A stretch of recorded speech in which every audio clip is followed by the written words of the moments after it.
طيب فبسم الله الرحمن الرحيم الحمد لله وكفى وصلى الله وسلم على نبينا محمد عليه أفضل الصلاة وأتم التسليم ثم أما بعد. All praise and all thanks is due to Allah, and that should suffice any man. And we ask Him and Him alone to send His peace and blessings upon our dear and beloved Prophet Muhammad sallallahu alayhi wa sallam, upon his pure family, his good companions, and any and all of those who would attempt to follow in their footsteps until the day of judgment, as to what follows. So inshallah, we're continuing our discussion in a very important work, a book called Tadhkiratu Sami' Allahumma salli ala Muhammad, Tadhkiratu Sami' والمتكلم في آداب العلم والمتعلم, which is basically a reminder for the speaker, or excuse me, for the listener. تذكرة السامع, a reminder for the listener and for the speaker in the etiquettes of being a teacher, an educator, a sheikh, an alim, and the etiquettes of being a student. And inshallah, this is a book that is written by Allahumma salli ala Muhammad, Ibn Jama'a rahimahullah, and it's a seminal work. It's a very important work that anybody who wants to involve themselves in studying and learning the deen of Allah subhanahu wa ta'ala, that they should be familiar with this book, and if they have the opportunity, definitely to read it and have it in their library as a student of knowledge. And so part of the reason why we're doing this and not talking specifically about something related to Ramadan is because we also have our halaqah on Fridays at 7 o'clock from 7 to until Maghrib, all about Ramadan. And we're going through a different book on Fridays called Majalis Ramadaniya, or the Ramadan loungings. And so part of us, and why I chose to continue talking about knowledge and sacred knowledge and its people and its virtues and its etiquettes, is because this is something that is important in our community that has become lost. It is something that is more and more becoming lost, and many of us in our community simply revert to and rely on the fact that we're from a region that's traditionally Muslim. My grandfather's Muslim. My father was an imam. All my tribe, my village, my town, my whatever. We take it for granted, and the assumption is that you know Islam. The assumption is, because I was born Muslim, I know Islam. And this is not the case, ayyuhal ikhwa wal akhawat.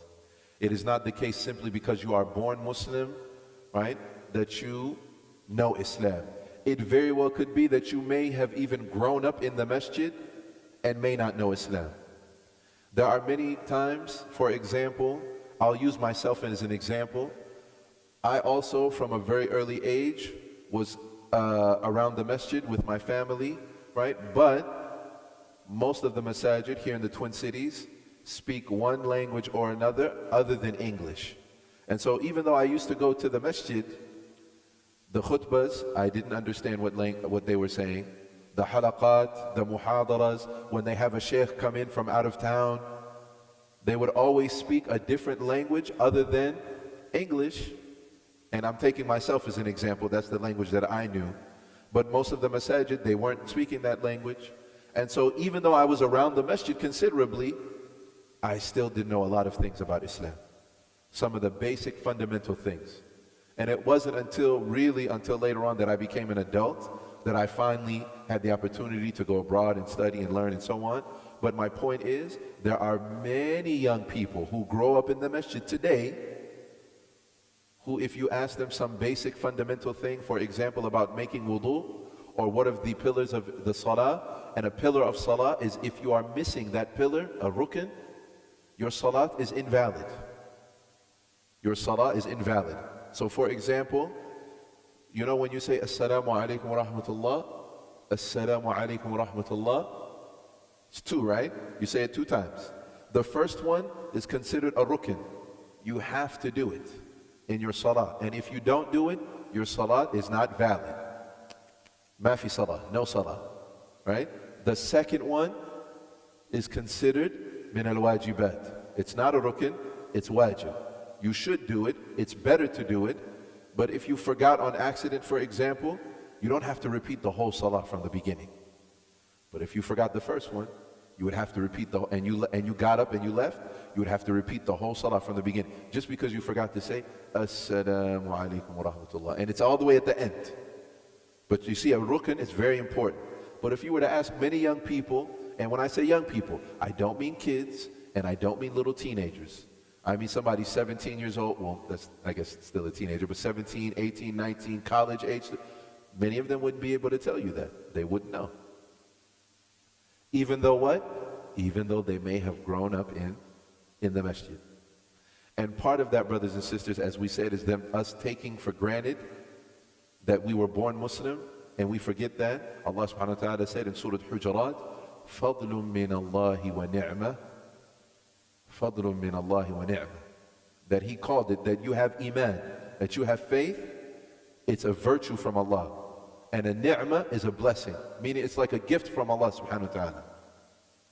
That you have Islam, that you say La ilaha illallah, that you're fasting this Ramadan, فَضْلٌ مِّنَ اللَّهِ وَنِعْمَةٌ. It's a blessing from Allah.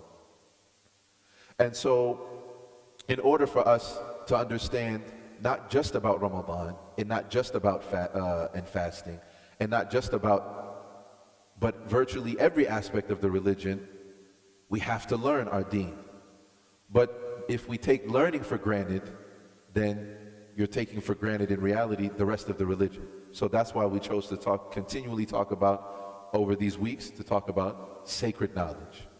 Yani that you as a Muslim, you have to be educated in your religion. It's not enough that you're from a particular country and everybody from my country is Muslim, or most of the people from my country are Muslim, or everybody in my family is Muslim. I guarantee you, everybody in this room right now, you know at least one person in your family who doesn't pray. I guarantee it. At least one. I'm not talking about your brother or sister, but cousins, aunties, uncles, if you counted everybody, I'm sure there's at least one person who doesn't pray. I'm sure there's somebody that you maybe not your family, la qaddar Allah, may Allah protect our families, Allahumma ameen. But maybe you know somebody who's Muslim, or they say that they're Muslim, but they don't even believe in the hellfire, or they don't believe in Jannah. Now, and so for that reason, brothers, we have to be educated in our deen, and we have to learn about our religion, so that the next time somebody asks you, and they say, are you Muslim? You don't think like, Wallahi, my mom and dad are Muslim. Yeah, I'm Muslim, but no. That's something that, not just by association, but by your knowledge and your own personal experience, that you're Muslim. Yani that it's a conscious decision that you make.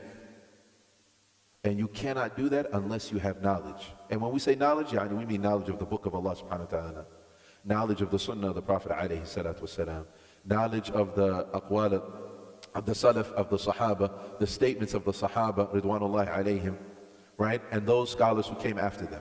And so we'll go on with the hadith, and it's a long, but it's a beautiful hadith that I wanted to share with you, so bear with me. I'm going to read it first and then I'll translate it, all right?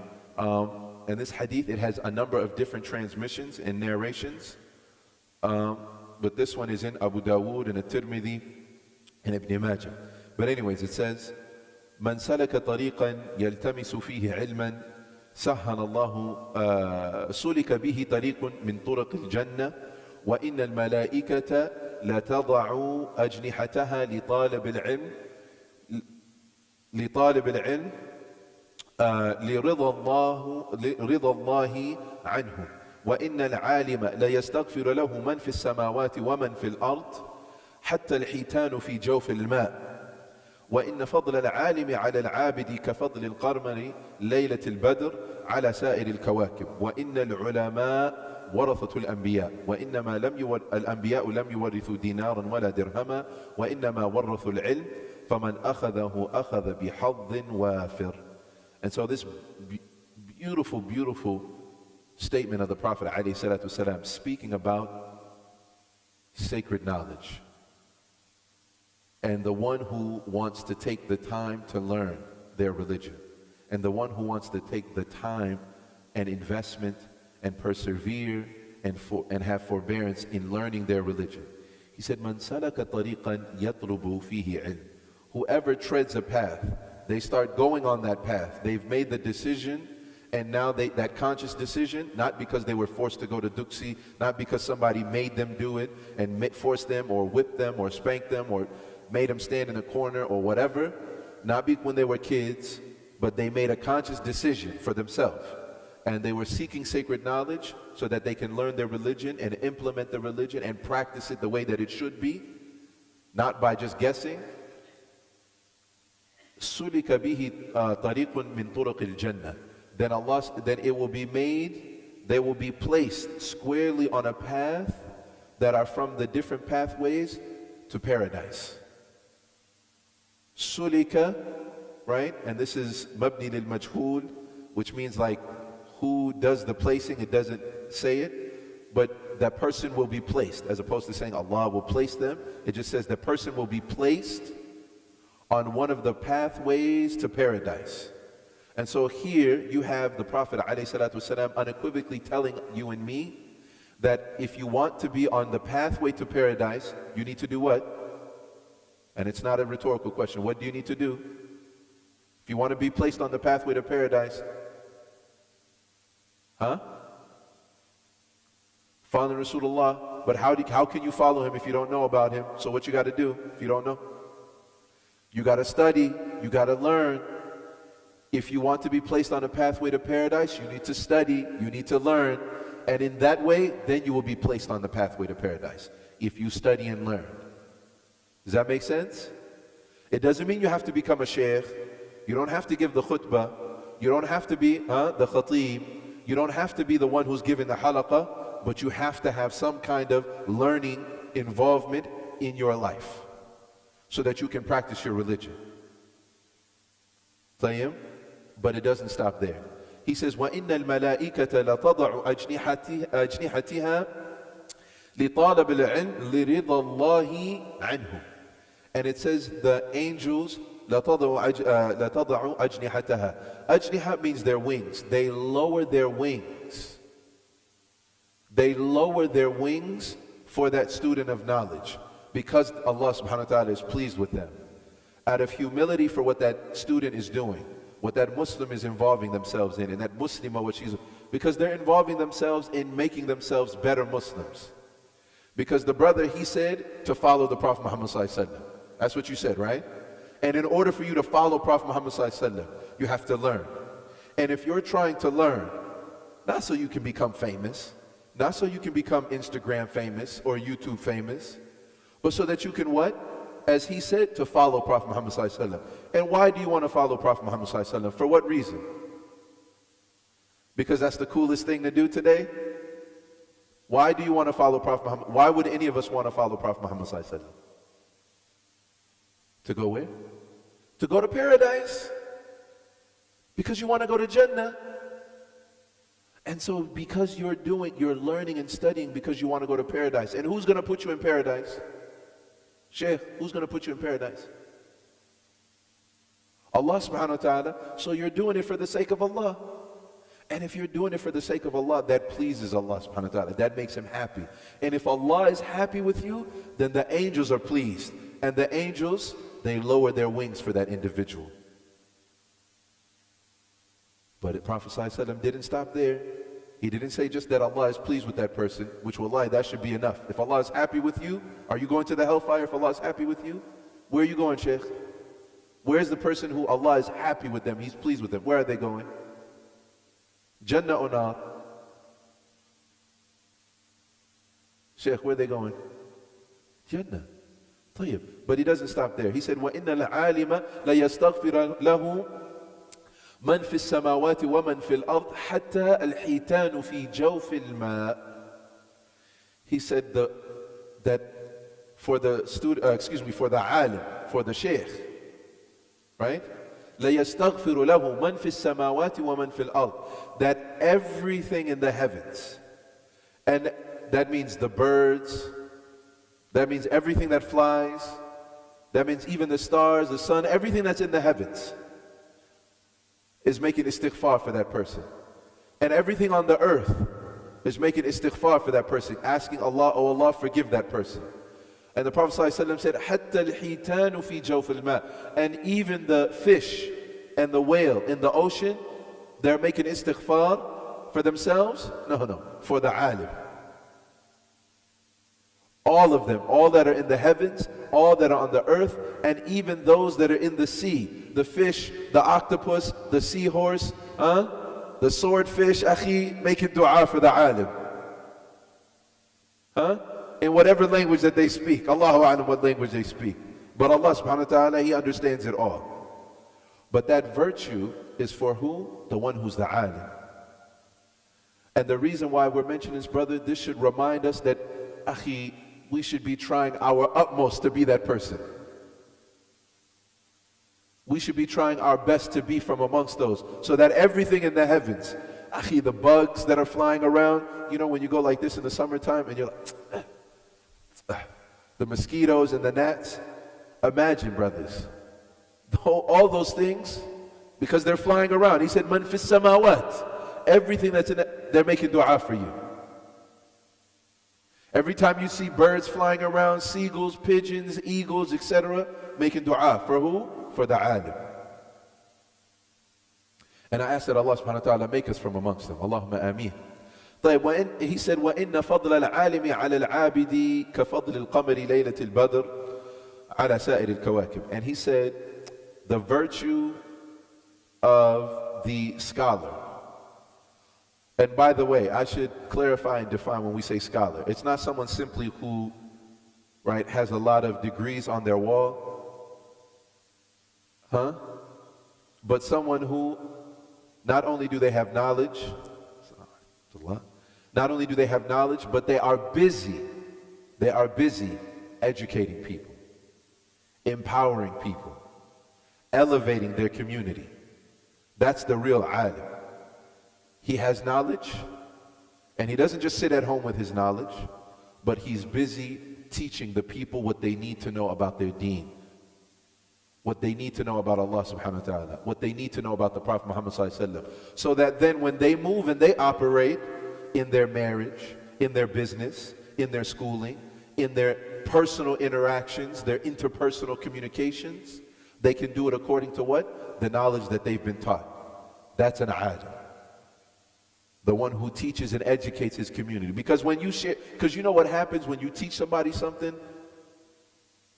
There's a difference when someone comes and asks you a question and they say, Ya Sheikh, tell me, is this halal or haram? You know, like a fatwa. When the Sheikh tells you, this is halal, you are simply limited to that particular issue, that particular matter, and that's it. So if the Sheikh wasn't there, what you gonna do? But since he was there, he helped you out, right? And khalas, he gave you that one little tidbit. But now if you want to know something else, you got to come back again. But I was particular when I used the word empower. Because a sheikh, an alim, he's going to give you principles. He's going to give you qawa'id and usul. Wa alaikum salam wa barakatuh. Because a sheikh's not always going to be with you. A sheikh is not always going to be with you. You're not going to always be able to, Sheikh, I need you to answer this. Is this haircut halal? Sheikh, my friend, he has a dog. Is it okay if I go in their house? They licked on my pants. Can I pray in those pants? Sheikh, I want to get married to this sister, but she's not Muslim. Can I marry her? Sheikh, people have 1,001 questions every day, all day. Can the Sheikh always be there for you? No, he can't. But the Sheikh who empowers you, mashallah, he teaches you something, and he teaches you things that you can walk away with it. The Sheikh might not be there tomorrow, but that's okay, alhamdulillah. At least he gave me a handful of things, principles and concepts that they can be applied to other things. That's why it's so important for us as Muslims, especially living here in America, it's so important for us to know things like qawa'id al-fiqh. That's why it's so important for us to know things like usul al-fiqh, which are known as Islamic legal maxims, where you learn principles that they don't apply to one issue, they apply to 5 or 10 or 15 different issues. They just have to, as long as it applies to your rule, and I'll give you an example. The Prophet ﷺ, he mentions in a hadith that's narrated by Abdullah ibn Umar radiallahu anh, دع ما يريبك إلى ما يريبك. Leave, and this is a principle. This is a principle that you can take and apply to different things. The Prophet ﷺ said, leave that which makes you doubt for something else that doesn't make you doubt. Which means what? If there's something you're not really sure about, should I do it? Should I not do it? It might be haram, I'm not sure though. It might not be haram, but I'm not sure. And you have something else that you know for certain is not haram. That thing that you're not sure about, you should just leave it alone altogether until you find out about it. Either you need to learn about it and find out whether or not it actually is haram or halal, but until you do, you should leave it alone and go with the sure thing. Still not clear. Give you an example. Let's apply this to salah, because this happens to people all the time. You wake up in the morning, you made wudu. You pray Fajr. You pray the Sunnah, then for Fajr, then you pray Fajr. All right? You went back to sleep. You go back to sleep after Fajr, and then you wake up, and now it's Dhuhr time. Okay? Y'all with me so far? What time is it now? It's time for what salah? It's not rhetorical, Ryan. What salah is it now? We said afternoon is Dhuhr prayer. Tayyib, khalas. Do I need to make wudu or I don't need to make wudu? I need to make wudu? Why? Because you went to sleep. Huh? Khalas, tayyib. Because you went to sleep, you got to make wudu. Okay, khalas. That's not the rule yet. Haven't mentioned the rule yet, all right? Tayyib. So now, you made wudu for Salatul Dhuhr. You prayed the 4 sunnah before Dhuhr. You prayed Dhuhr and you prayed the sunnah after. Then you went back to work. And you were working and you were working and it was a pretty tough day. Now Asr comes. And it's time for Asr Salah. And now it's time for Asr Salah. But you're not sure if you broke your wudu. You can't remember. Did I go to the restroom? Did I not? Did I break wind? I didn't. I'm not really sure. Tayyib. How can I apply that rule? Da' ma yuribuka, leave off what makes you doubt for that which makes you doubt. Should you make wudu or should you not make wudu? You should make wudu? You're not sure if you broke your wudu. You should make wudu? How about this? Because I know, mashallah, you brothers, you're shy, alhamdulillah, wal haya'u min al-iman. You don't have to say out loud, but simply raise your hand.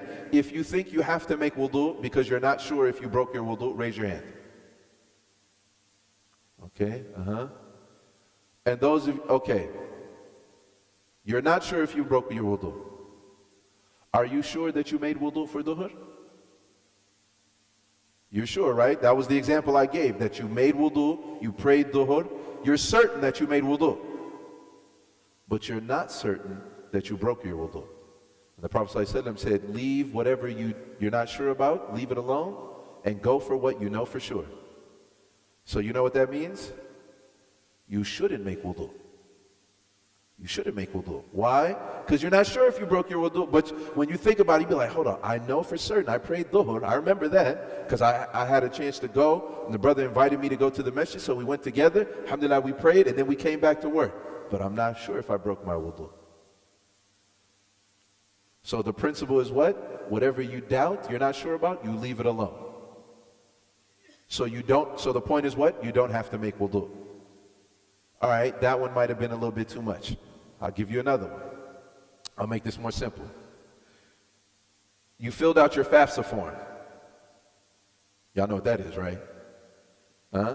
Your federal aid, financial assistance form or whatever. Huh? You know about that. And when you're talking to the guy at the office, he's telling you, look, you can take this loan.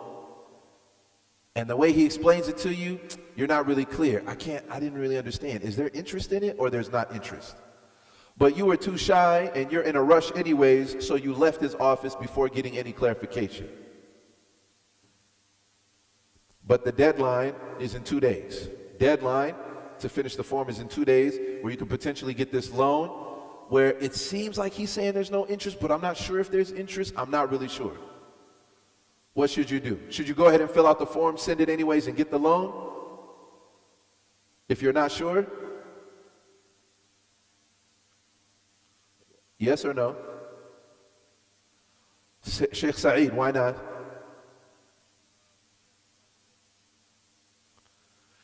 But you're certain about interest. What are you certain about regarding interest? You're certain that it's what? You're certain that it's haram. You know that for sure. But you're not sure if this particular loan, the form that it takes or whatever, you're not sure if there's interest in it or not.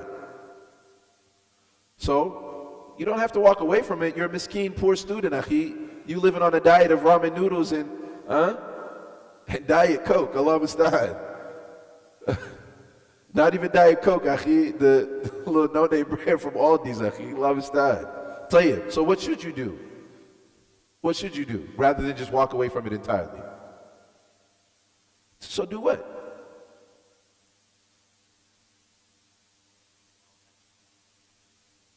That's what the example I gave. Yep, we said there's 2 days left. What should you do? Should learn more about it, but don't do it. You get more information. And then if you find, once you get more information, if you find out that there's no interest at the end, right? Let's say, for example, there's programs that have loan forgiveness. Khalas, then you'll be like, okay, I'm good, I take it, alhamdulillah. Or you'll learn that it is actually interest, right? But it's just small, right? It's 0.6%. But as far as we know, interest is interest. So khalas, then you leave it alone. But the point is what? That's a principle for life. You don't have to, that's not just about schooling, it's not just about prayer, that's a general principle. Does that make sense? And an alim will spend a great deal of time making sure you have those kind of principles. Because that will empower you and that will elevate you as individuals and as a community. And that's why that is so important. Now, tayyib. And because of that, if a sheikh and an alim is doing that, the benefit and the goodness that he has, right? Just like Isa alayhi salatu wasalam mentions in Surah Maryam, Allah subhanahu wa ta'ala said that Isa alayhi salatu wasalam said, وَجَعَلَنِي مُبَارَكًا أَيْنَمَا كُنْتَ أَوْصَانِي بِالصَّلَاةِ وَالزَّكَاةِ مَا دُمْتُ حَيًّا. But the shahid, or the point that I want is what? Allah said that Isa said, Allah has made me blessed, أَيْنَمَا كُنْتَ, wherever I am. And when they explain in the tafsir what that is, that his mere presence wherever he went was a source of blessing. Why? Because wherever he went, he taught the people, and he's a prophet, he's a messenger of Allah, so wherever he's going, no matter where he is, if there's something wrong happening in his presence, he's teaching the people that it's wrong, and teaching them what's right, and giving them something better, yani elevating those people. And if there's something good, he's encouraging it even more. And if there's ignorance, yani there's a blank spot, which is just as worse, is just as having something bad, yani he puts goodness in its place. وَجَعَلَنِي مُبَارَكًا أَيْنَمَا كُنْتَ. For that reason, he's a blessing wherever he is. And an alim, just as such, is a blessing wherever they are. And because of that, because they're a source of good over an abid, because the Prophet, he compared them in this statement, he said, وَفَضْلُ الْعَالِمِ عَلَى الْعَابِدِ, that the goodness of the scholar over the servant, yani someone who's an ascetic, someone who stays in the masjid and prays and fasts all the time and kind of distance themselves from the dunya, right? But they're just busy with worship all of the time. The reason why the scholar is better than that one is because the benefit, well, let me ask y'all first, give y'all a chance. Why is the scholar better than the other one?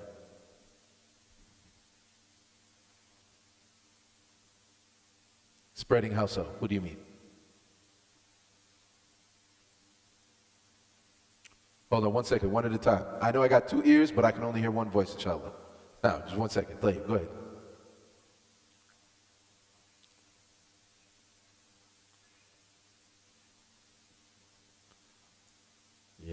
Yes, mashallah. And then go ahead, brother. Jazakallah khair. Appreciate that, man. Now. Yeah, of the people. He's an educator, right? He's sharing, right, sacred knowledge, which in turn He himself, the goodness that he has, doesn't stop at him. As the brother said, he said it spreads, it goes out. That other people benefit, and other people improve, and other people's lives are improved, and other people learn things. And maybe one of his students, they become a sheikh or an alim, and then they also in turn educate and elevate and empower other people. So the goodness that that person has, it spreads. It doesn't mean the person who's a servant and an abid and they're an ardent worshiper of Allah, doesn't mean there's no goodness in them, but their goodness benefits who? Themselves. Someone who prays all day, they benefit themselves. Someone who makes i'tikaf in the masjid, who benefits? Themselves.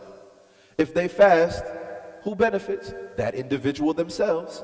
But if that person learned the rulings regarding fasting, they fast themselves, and not only do they fast themselves, according to the knowledge that they have, they also share those fiqh rulings with other people who didn't know how to fast, now they know how to fast. And let's say, for example, that the person they taught was a father. That father, he's going to go home, and now that he has knowledge about fasting, what's he going to do with his family? What's he going to do, ya Jamal? If it's a father, and he goes home, and now he has some knowledge, what's he going to do? He's got his wife and his kids. What's he going to do? He's going to share with them too. And now they know. And it started with the what? With the alim. Does that make sense, y'all? And for that reason, the Prophet ﷺ, he said, وَفَضْلُ الْعَالِمِ عَلَى الْعَابِدِ كَفَضْلُ الْقَمَرِ لَيْلَةُ الْبَدْرِ عَلَى سَائِرِ الْكَوَاكِبِ. He said the comparison of the two, the scholar to the servant, is like the moon to the, a full moon on a night that it's a full moon compared to all of the stars. Can you see the stars? Yeah, Jama'ah, on a clear night, can you see the stars? It's not a rhetorical question. Can you see the stars on a clear night, Ryan? At night, can you see the stars at night? You can see it on a clear night, it's not cloudy, you can see them. But which one is brighter? The stars or a full moon, not just a crescent, full moon. Of course, the moon is clear. And he's making that analogy that that's what it's like. The scholar. There's benefit from the stars, but there's a huge gulf in distance between the two in terms of the benefit. You can see at night with like a full moon. That's like you having a flashlight. That's like you having a flashlight in the middle of the night. You can travel at night when there's a full moon. You can see outside when there's a full moon. Now, طيب. And then he goes on to say, وَإِنَّ الْعُلَمَاء وَرَثَةُ الْأَنْبِيَاء وَإِنَّ الْأَنْبِيَاء لَمْ يُوَرِّثُوا دِينَارًا وَلَا دِرْهَمًا وَإِنَّمَا وَرَّثُوا الْعِلْمِ. He said, and the prophets, and the scholars, they are the inheritors of the prophets. Right? You know, when someone passes away in a family, if you there's something called fara'id. You see a great deal of the ahkam of fara'id mentioned in Surah An-Nisa, that if somebody dies, then their wife gets this much of his wealth, and if he has children, they get this much, and then if he has if his mother's still alive, they get this much, and so on. That's called, right, irth, or inheritance. So y'all know what inheritance is? Right? What you bequeath to your family, what you leave behind. Now the prophets, they don't leave behind money. They don't leave behind la dinar wa la dirham. They don't leave behind dinars and dirham like gold and silver. They don't leave that behind. But rather they leave behind sacred knowledge. And the first people to inherit that knowledge are the scholars.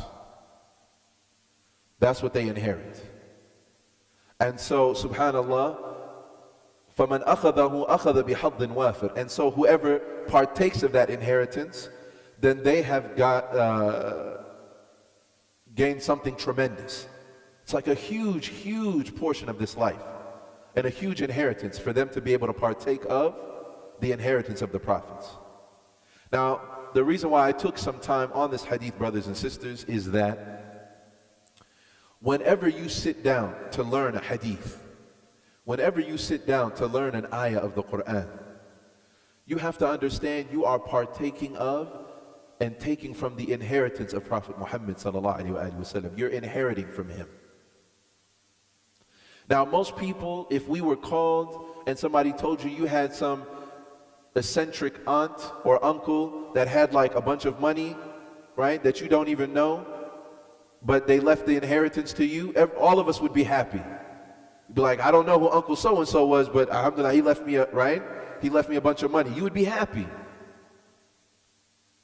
But money in and of itself can't help you in and of itself. Just you having it doesn't get you any closer to paradise. Now, of course, what you do with that money, that's something different. But you having a bunch of money, that doesn't get you one step closer to paradise. But you inheriting one statement of the Prophet Muhammad sallallahu alaihi wasallam, you inheriting one ayah from the Quran, one statement or action of the Prophet alayhi salatu wasalam is bringing you that much closer to paradise. Because it teaches you something that you can live by. It gives you guidance. That's why if we go back to the beginning of the hadith, sulika, that this person is what? Sulika bihi tariqun min turuq al-jannah, that this person is placed on one of the paths to paradise. Because you've learned something that will help you get closer to Jannah. You've either learned something that you can do, whether it's fasting, whether it's giving zakah, whether it's how to pray, whether it's how to do your business, whether it's how to be a student, whether it's how to be a good brother, whether it's how to be a son or a daughter, whether it's how to be a father. No matter, it increases you on how to do something, and in a way that's pleasing to Allah. Or it's teaching you something to stay away from. So it will prevent anything that would prevent you from going to paradise.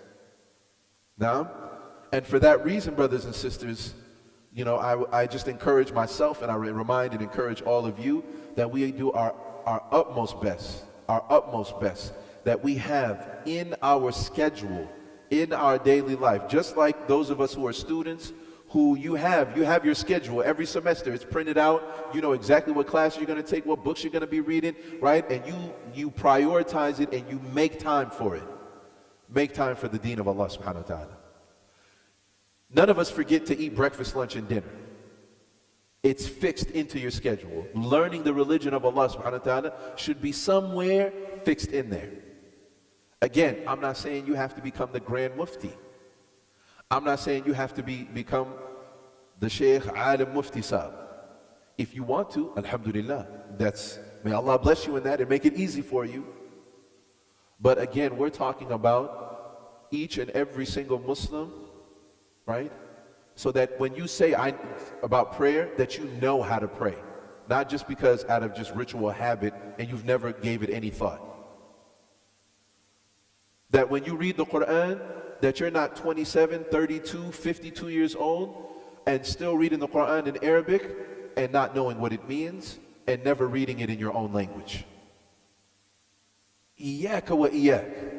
That you get another year, another month, another year, and you're reading the Quran in Arabic, but you don't ever take the time to read it in whatever respective language that you better understand. Whether it's English, whether it's Oromo, whether it's Somali, whether it's whatever it is. Urdu, Hmong, whatever it is. Doesn't matter. But you should be taking the time. And brothers and sisters, what I'm telling you, it sounds fundamental, it sounds basic, but 9 times out of 10, individually, whatever problem you have in your life, 9 times out of 10, whatever problem you have in your life can be traced back to you not knowing how to deal with it. Meaning you needed some knowledge. I have a problem or an issue in my life and I don't know how to handle it according to the Quran and the Sunnah. And so oftentimes we're struggling and trying to do things just as best as we can. We're reverting back to our instincts and we're doing what we can. But oftentimes, because we're doing that, we oftentimes make the situation worse. We exacerbate it. There's a cut, and instead of cleaning it out and getting, it's an antiseptic, and putting a Band-Aid on it, we put dirt on it, and it gets infected, and the problem becomes worse. But with knowledge, that's why the Prophet ﷺ, he described jahl, ignorance, is ayn. It's like a disease, and the cure for it is to ask questions. to get knowledge. And so individually, as families, and dare I say, even as a community, right, we lack a strong commitment to learning the religion. I could probably say, as a community, the Muslims overall, we have a strong commitment to being educated in the dunya. Did you know, right, 67% of Muslims are college educated? 67%?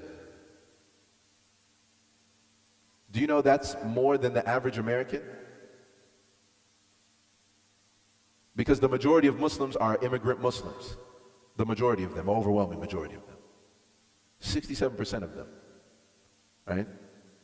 That number isn't even that high for people, right, who are born and raised in America. It's not that high. So subhanallah, so subhanallah, as a community, mashallah, how many of our brothers and sisters are in college? How many of our brothers and sisters graduate? It's like a given. We expect that to happen. Every father, every mother wants their kid to be a doctor, an engineer, IT, whatever. But in terms of our Islamic literacy, as a community, I'm talking about overall, as a community, is very low. The only expectation that they have as a community, that collectively that we have, and I can say specifically in Minnesota, is we have the expectation that they are able to read and write Arabic. Oftentimes, it's not even write, it's just read. But and I ask all of you right now, what's the difference if we just took all our children and taught them how to read Mandarin Chinese, and they don't understand it, and they never plan on going to China to open up a business, and they never going to do anything with it? What would be the benefit? There'd be no benefit.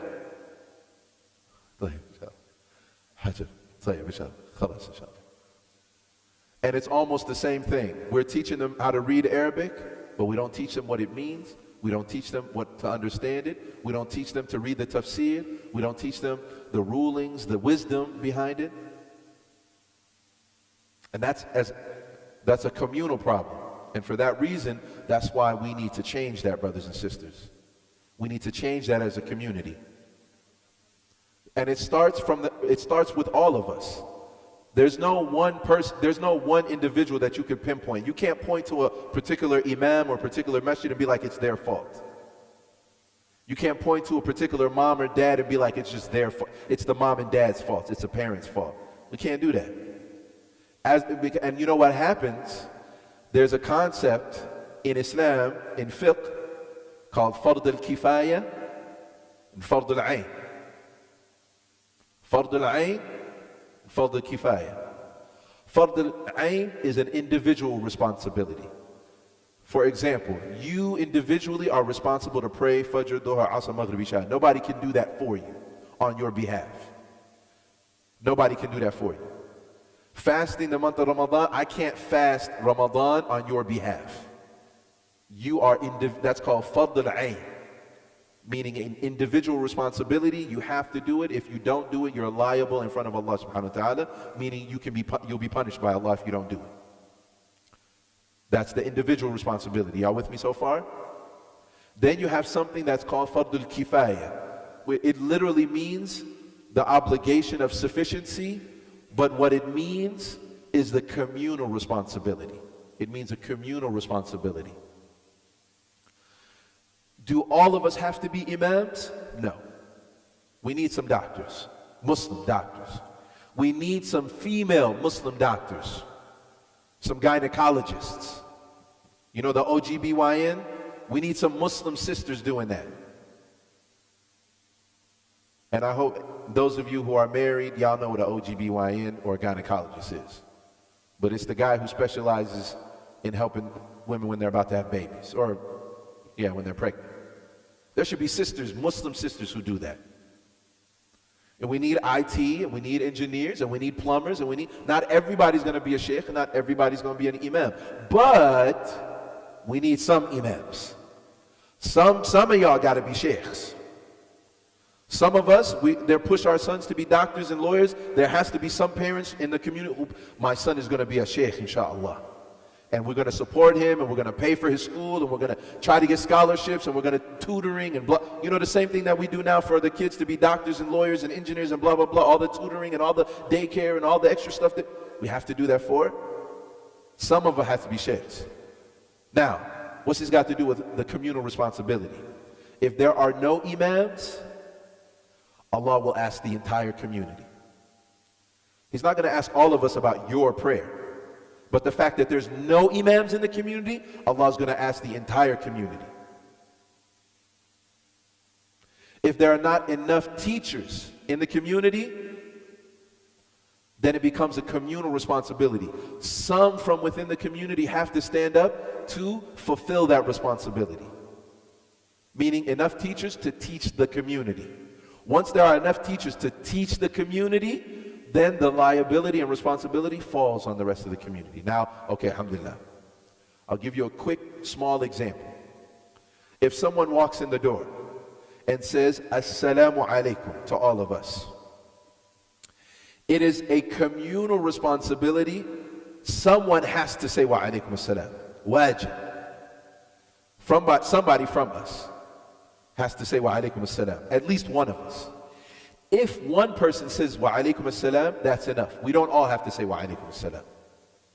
Because at least one of us said it. So the responsibility was there, and somebody took the responsibility, therefore lifting the liability on the rest of us. Does that make sense? But if none of us say, Wa alaikum assalam, then all of us are liable. Because there was a responsibility sitting there, and nobody took it. And at least one of us should have stood up and taken it. And so now we're all liable. Does that make sense? So now what's happening in our community? We don't have enough people who teach. We don't have enough du'at. We don't have enough ulama, in particular those who speak English and those who teach the young, and even those who teach the old, even those who teach old people. We don't have enough ulama and a'imma, not just in English, in Oromo. We don't have enough in Somali. We don't have enough in Urdu and all the other languages. And now even in Hmong. It becomes, you don't realize it, it now becomes a responsibility. If there are people who don't know, now somebody has to take that responsibility. And that's why I'm saying it is extremely important for all of us, brothers and sisters, to take learning serious. We keep prioritizing. You know what we used to prioritize for a long time in our community? Buildings. This building, case in point. There used to already be a building in North Minneapolis, isn't that right? Masjid Tawfiq North. That's where most of the, mashallah, brothers and sisters, they came from to come to this masjid. And it was a priority to make a building, a nice, beautiful building, to bring the community together with classrooms, with gym, with a community room, with offices, etc. Okay, but now that the building is here, the priority has to be what? Educating the people, empowering the people. That's the point of the building. If that's not happening in the building, then the point of the building is lost. And for that reason, brothers and sisters, I would summarize saying this. I said put it in your schedule, and I'll be even more specific. Find a sheikh. Not once in a while, not once, sometimes here and there. No. Make it, I told you, like it's in your schedule, just like breakfast, lunch, and dinner. Just like family time. Just like you got to go to the gym. I know brothers, every week they have to go play soccer. Or they have to go play sports. Or they have to go to the gym. It's built into their schedule 3 times a week, 4 times a week. And then if you ask those same people, how many times you go sit with a sheikh? How much Quran you learn? How much fiqh did you learn? They'd be like, Wallahi, I don't have time, brother. I'd be like, word? You ain't got no time. You got, mashallah, tabarakallah. You got 3-4 days out the week to work on your bedroom body, but you ain't got no time to learn about the deen of Allah? Allah musta'an. They didn't catch it. Now, Allah musta'an. Play it. So make it a part of your schedule and find a teacher. It's very important. Find a teacher. I'm not talking about Sheikh Google, all right? And I'm not talking about Sheikh YouTube, Ibn Wiki, Abu Facebook. I'm not talking about that. That's not a sheikh. I'm talking about a human being, a teacher that you can sit with and benefit from.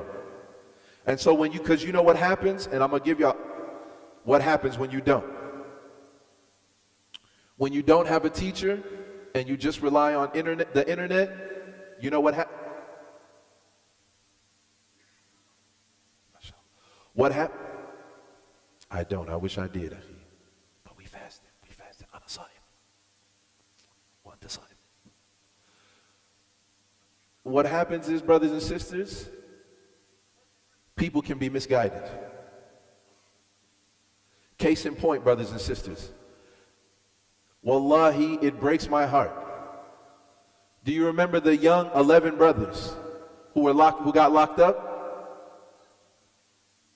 Those young brothers who tried to leave and go to Somalia. To Syria.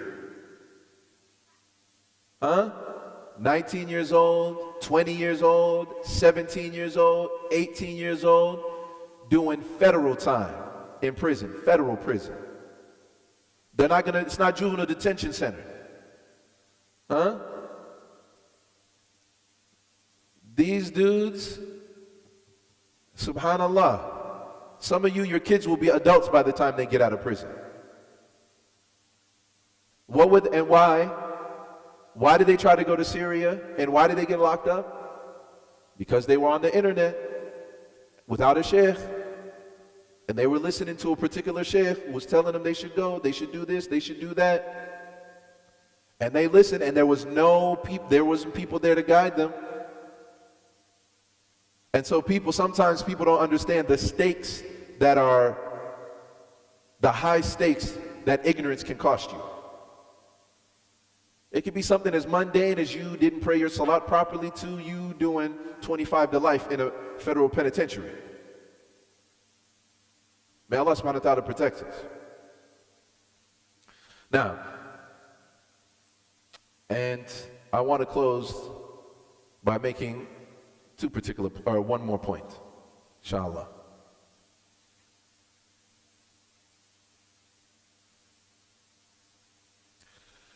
I'm especially talking to two categories of people. Because you see these sheikhs right here, and these sheikhs right here, they always be up in the masjid. MashaAllah, tabarakallah. And I ask that Allah subhanahu wa ta'ala bless them and increase them. Allahumma ameen. They're here. Right? They have their designated spots for salah. They have their little sajada. They be having their little designated spots. They're here. But there are two categories of people who are the most vulnerable when it comes to ignorance in our community. That are the youth and revert Muslims. The youth and revert Muslims are the most vulnerable in our community. And when I say the youth, how old are you, brother? 18. How old are you? How old are you, Sheikh? MashaAllah, tabarakallah. How old are you, brother? 17, MashaAllah. 19. Rayan. 13 years old. That's right. Say it loud and proud. Alhamdulillah. So look it. From this 13, 10 years old, 9 years old, whatever, all the way up until 40, all of those people are vulnerable. Because we're still figuring things out. You have the largest amount of responsibilities, marriage, children, rent, mortgage, bills, sending money back home. These elders, they don't have khalas. Their kids are grown, and that's why this is their retirement plan. This is their retirement plan right here. Chill in the masjid, pray in the front row, 5 times a day, every day. That's their retirement plan. Everybody else, though, caught up in the dunya, caught up in living life, just got married, baby, what am I going to do? Where am I going to put him in school? Right? Which, interestingly enough, that's when they need a lot of information. But interestingly enough, that's when they usually stop coming to the masjid or come less to the masjid. Even though they need more information now because life circumstances are changing. And so what happens is a lot of young people are basically heading forward in life, huge milestones, and they're doing it in ignorance. And they're making, many of them are making the same mistakes that their parents made. Many of them making new mistakes. So those of us, young Muslims, and especially because of us when we go to college, all of the things that you're exposed to. Sometimes you ain't got no choice. Sometimes it's just a part of your major. You got to take a philosophy class. Sometimes it's just part of your major. You got to take an ethics class. And what are you going to discuss in ethics class? Huh? Subhanallah. Can you imagine they'll make you discuss, right? Is pornography art? And is that part of freedom of speech and it's allowed to do or whatever? Or is it just something that is immoral and should be banned ethically? As if that's a question. As if that's even a question. But our children will have to sit and debate. And our children will sit and have to debate about secularism, atheism, and every other type of ism there is. And if we already go back to what I said earlier, that they're already not learning, they only learn how to read and write Arabic, are they going to be able to have some good answers to those questions? When somebody asks them, why do you believe in God? You don't see him. Why do you believe in him? You don't see the afterlife. Why do you believe that's where you're going to go? We could go to a graveyard right now and you're going to see nothing but a corpse. Why do you believe there's a barzakh? What's that all about? Angels coming to you in your grave and talking to you and asking you questions, Munkar and Nakir? How are they going to be able to answer those questions if the only thing they know is Alif Fatha A, Alif Kasra E, Alif Dhamma U, A, I, U, Ba Fatha Ba, Ba Kasra B, Ba Dhamma Bu, Ba Bi Bu. If that's all they know, Esh al-Fa'ida. You give them 10 minutes with any average college student and they'll run circles around that kid. That's why so many of our youth are so enamored with and so caught up with what everybody else is doing because they don't know about themselves.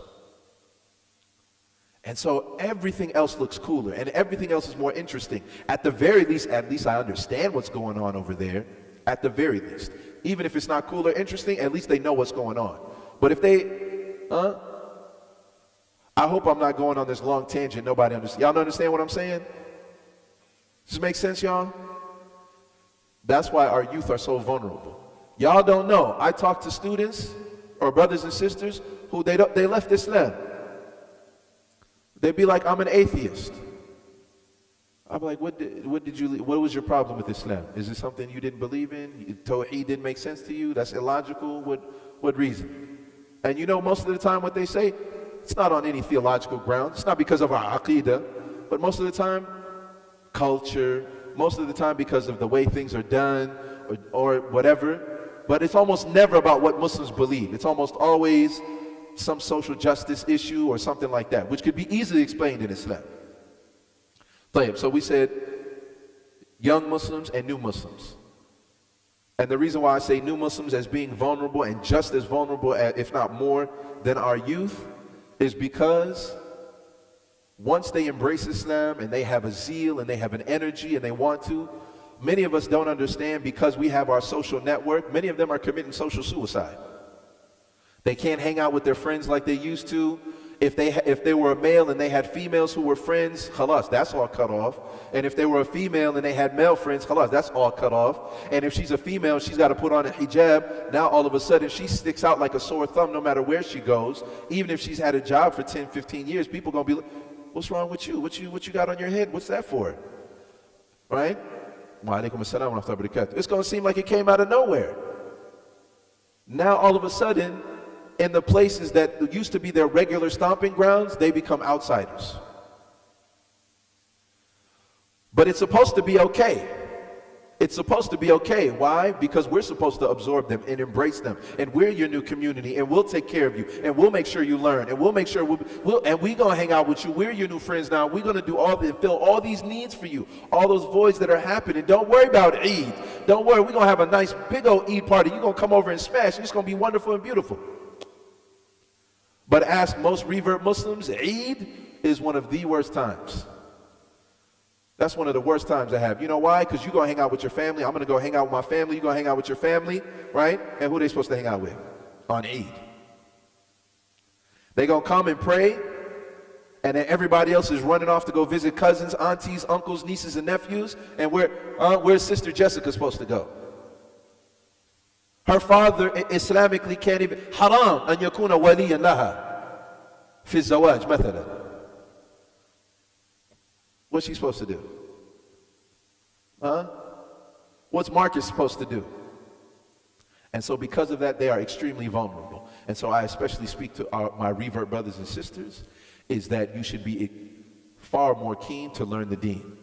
Because everybody's going to treat you like you don't know nothing, and they know everything. And they're going to teach you everything, and some of it's going to be deen, and some of it's going to be hogwash. It's going to be nothing. It's going to be nonsense. And that's why, the same way I would advise everybody else, I would advise revert brothers and sisters, find a teacher, somebody who's going to take you by the hand and be like, this is what it is, and that's what it ain't. Leave that alone. This is what you need more of. Don't worry about that yet. That's level 2. You'll get there, but not right now. That's level 2. All right? Nah, you bringing some level 5 stuff. You ain't there yet. Naam.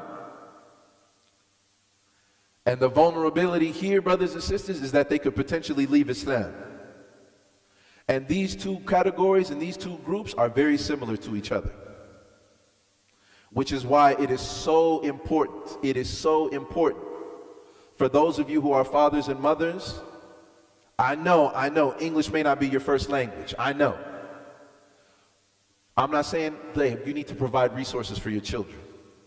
When they learn at the madrasa and the duksi, if that madrasa doesn't happen to have things in English, you need to provide resources for your children. You need to do the homework and the research. Is this person a sheikh min ahli sunnah wal jama'ah, or hal huwa min al-shi'a, or min al-murja wal mu'tazila akhiri? Then you find out, and then you be like, okay, here son, listen to this sheikh. My English ain't that good, I can't really, but here, listen to this sheikh. I gave you some resources. Buy them some books. Son, I went and I got you these books. Here, we'll sit and try to read these books together. Daughter, I can't tell you everything, but here, these are some books. Inshallah, we can sit and then we'll talk about it. Even if it has to be in a broken English, even if it has to be and they speak some Oromo and you speak to them in Oromo, or if it's in broken, their Somali's broken, whatever you can. But something is better than nothing. But especially to have a teacher. So we said what? Number 1 is that we need to learn, and it needs to be built into our schedule. Number 2 is you need to find a teacher. And once you find a teacher, stick with him. You don't know how many times, brothers and sisters, I get this. Naam ya ustad, faddal. Ana? Oh. You don't know how many times, brothers and sisters, somebody will come to me and they'll say, Sheikh, I already asked another sheikh, but I need a third opinion. Why are you fishing around for different fatwas? Or they'll be going here and I heard this and I heard this and I heard this. I'll say, was he a sheikh? Were they respected? And khalas, then I don't need to say anything. Why? If you already went and asked the sheikh at a different masjid, he told you what you need. Yeah, I said, did he do a qala Allah, qala Rasul, sallallahu alayhi wa sallam? Khalas, yakfi. Whatever he said, that's what I say. Why I got to say something different? But what we have here, brothers and sisters, is because, now when you go to the store and you want to buy something to drink, how many choices do you have? Well, it's one of the I hate it so much. It's so hard to pick something to drink because there's 57 different possible drinks to get.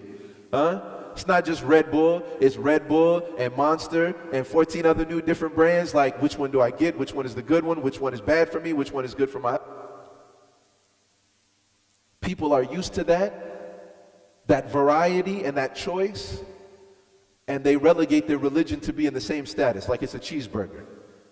Do I go buy it from over at this restaurant, or do I go to that other restaurant? And it's, which one do I feel like? Do we go to Big Marina, or do we go to Little Marina, or are we going to go to the other?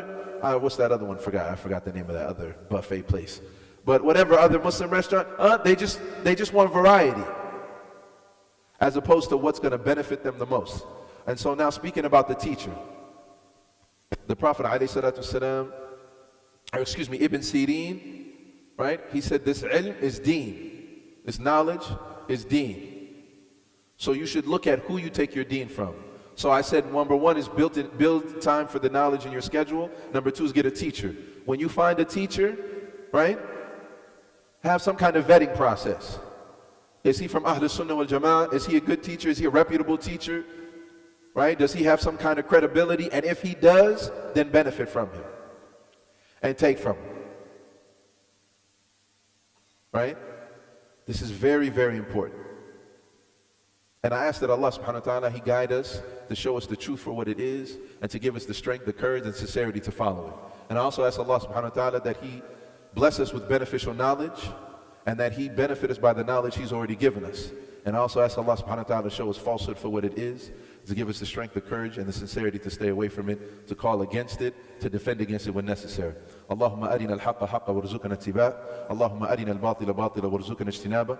Allahumma علمنا ما ينفعنا وانفعنا بما علمتنا إنك أنت العليم الحكيم.